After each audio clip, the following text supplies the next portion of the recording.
Hi everyone. सो इस video में discuss करेंगे टेली परफॉर्मेंस कंपनी के बारे में। टेली परफॉर्मेंस कंपनी के बीपीओ सेक्टर के बारे में बात करने वाले हैं इस वीडियो में। Everything we will discuss in this video only.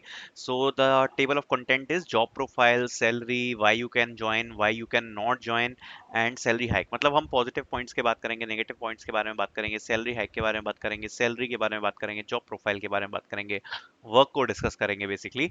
So start करते हैं। तो देखो, जॉब प्रोफाइल की अगर बात करूं तो यहाँ पर जो आपको जिसके बारे में आज हम बात करने वाले हैं वो है कस्टमर सपोर्ट एसोसिएट, या फिर आप इसको बीपीओ बोल सकते हो। बीपीओ प्रोफाइल में अगर आपको कोई भी प्रोफाइल मिल रही है ना, तो आप इस वीडियो के रिलेवेंट पे हो, मतलब है ना। तो मैंने एक एग्जांपल प्रोफाइल ली है, कस्टमर सपोर्ट एसोसिएट। अगर आपके कोई भी बीपीओ रिलेटेड प्रोफाइल है, कस्टमर सपोर्ट से रिलेटेड कोई भी प्रोफाइल है, तो ये वीडियो आपके लिए रिलेवेंट बनेगी। तो बीपीओ प्रोफाइल के बारे में डिस्कस करने वाले हैं। तो अगर इसका सबसे पहले काम देखें तो it's entry level position divided into two parts, voice process and non voice process. Non voice process और डेटा एंट्री एक ही सेक्शन में अपन ने डाल रखा है। तो वॉइस प्रोसेस और नॉन वॉइस प्रोसेस में इसको डिवाइड कर सकते हैं। वॉइस प्रोसेस की बात करूं तो वॉइस प्रोसेस में होगा हैंडलिंग कस्टमर और project related calls. Non voice process में होगा chat support, email writing, handling request.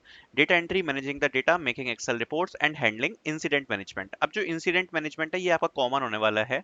आप जो सर्विस रिक्वेस्ट होती है, इंसिडेंट्स होती है, उनके ऊपर जो अपडेट्स होते हैं, जो रिपोर्ट्स होते हैं, वो आप जनरली कस्टमर को प्रोवाइड कराते रहते हैं। लेकिन अब इसमें जो इंपॉर्टेंट चीज है वॉइस प्रोसेस क्या होती है। देखो, वॉइस प्रोसेस मतलब होती है कि जस्ट कस्टमर की कोई भी क्वेरी है तो अपन को इसको रिजॉल्व करवाना। कोई भी इशू आ रहा है प्रोडक्ट रिलेटेड या कुछ भी हो रहा है, कस्टमर को कुछ डाउट्स हैं उसको लेकर, बट या फिर वो इशू रेज करना चाहते हैं या किसी इशू पे अपडेट लेना चाहते हैं। सो बेसिकली जो कस्टमर है, कस्टमर को हैंडल करना, कस्टमर के इशू को समझना, कस्टमर की क्वेरी को सॉल्व करना बेसिक काम है अपना वॉइस प्रोसेस का। ये आप कॉल्स के थ्रू करते हो, ठीक है, कॉल्स पे करते हो। जो नॉन वॉइस प्रोसेस में आप चैट या ईमेल सपोर्ट के थ्रू ये करते हो। या तो आप चैट सपोर्ट करोगे या ईमेल सपोर्ट करोगे, तो उसके थ्रू आप नॉन वॉइस प्रोसेस में ये सब हैंडल करते हो, ठीक है, चैट सपोर्ट या ईमेल सपोर्ट के थ्रू। जो डेटा एंट्री का काम मिलता है ये जनरली कम लोगों को मिलता है, और डेटा एंट्री पे आप डेटा मैनेजिंग का काम और एक्सेल रिपोर्ट्स बनाने का काम करते हो। तो ये भी काम मिलता है, बट ये कम लोगों को मिलता है इस चीज में, ठीक है, ये कम लोगों को मिलता है। और बाकी हैंडलिंग इंसिडेंट मैनेजमेंट का क्या होता है कि जैसे कि अगर कोई कस्टमर को किसी प्रोडक्ट रिलेटेड इशू आ रहा है तो आप उस पर इंसिडेंट रेज करते हो, या अपन टिकट रेज करते हैं उस चीज पे, या सर्विस रिक्वेस्ट रेज करते हैं, तो उसको बोलते हैं इंसिडेंट मैनेजमेंट। फिर उसके बाद उस इंसिडेंट पे क्या अपडेट्स आ रहे हैं अपन उसको भी ट्रैक व्रैक करके कस्टमर को अपन बताते हैं दोबारा, ठीक है। तो ये होता है इंसिडेंट मैनेजमेंट। तो ये बेसिकली आपकी जॉब प्रोफाइल है जिसपे बेसिक आपका काम ये सारा होता है। अगली डिस्कस करते हैं मेन पॉइंट सैलरी के बारे में। तो देखो, जो सीटीसी ऑफर्ड है वो 2 से 3.3 एलपीए के बीच में रेंज में हो सकता है। 2 एलपीए से लेके 3.3 एलपीए के बीच में। अगर आपका 2 एलपीए ऑफर किया गया है तो लगभग आपको 15 के इन हैंड सैलरी मिल रही होती है। बाकी आपके डिडक्शंस होते हैं पीएफ में, ठीक है। बाकी डिडक्शन आपका कहाँ हो रहा होता है, पीएफ में आपका एक सिग्निफिकेंट अमाउंट कट रहा होता है। और अगर आपकी 3.3 एलपीए तो अराउंड 23 की आपको सैलरी मिल रही होती है, और सेम आपका जो डिडक्शन होता है वो हो रहा होता है पीएफ में। तो ये आप देख सकते हो, आप अपनी सैलरी ऑफर्ड मिनिमम मैक्सिमम, और जो सैलरी रेंज है बेसिकली एक फ्रेशर की, वो 2 एलपीए टू 3.3 एलपीए होती है। अब ये किस पर डिपेंड करती है, ये डिपेंड करती है कि आपकी जो प्रोसेस है वो डोमेस्टिक प्रोसेस है या इंटरनेशनल वॉइस प्रोसेस है, ठीक है, डोमेस्टिक या इंटरनेशनल। अब इन दोनों में डिफरेंस क्या है। तो देखो, जब डोमेस्टिक प्रोसेस होती है ना, तो आपको जो भी क्लाइंट कॉल्स वगैरह आते हैं या कस्टमर कॉल्स आते हैं वो अपन के डोमेस्टिक रहते हैं, ठीक है। और जो इंटरनेशनल होते हैं इसमें आपको इंटरनेशनल कस्टमर को हैंडल करना पड़ेगा। तो जो इंटरनेशनल वॉइस प्रोसेस है उसका जो पे पैकेज होता है वो ज्यादा होता है जनरली, ठीक है। इंटरनेशनल वॉइस प्रोसेस में अगर आप जा रहे हो तो आपको जो पे होगा वो ज्यादा मिलेगा और डोमेस्टिक वाले में कम मिलेगा। बट डोमेस्टिक वाले में क्या होता है कि आपकी हिंदी भी चल जाती है, तो जो लोगों को थोड़ा कम्युनिकेशन से प्रॉब्लम है ना, उसको थोड़ा सा ठीक है उसके लिए, क्योंकि हिंदी से काम चल जाएगा ज्यादातर केसेस में। जो इंटरनेशनल वॉइस प्रोसेस में होता है वहां पे आपको कस्टमर के सारे कस्टमर कहीं से भी हो सकते हैं, उनका एक्सेंट आपको समझना पड़ेगा इंग्लिश में। मतलब आपकी इंग्लिश और कम्युनिकेशन पे पकड़ बहुत अच्छी होनी चाहिए, तो आप इंटरनेशनल कॉल्स हैंडल कर सकते हो। अगली बात करते हैं why you can join. So अगर आप नॉन टेक्निकल बैकग्राउंड से हो, so if you are a fresher, if you are allocated to customer service, you can learn a lot. After some time you can be promoted as senior customer associate.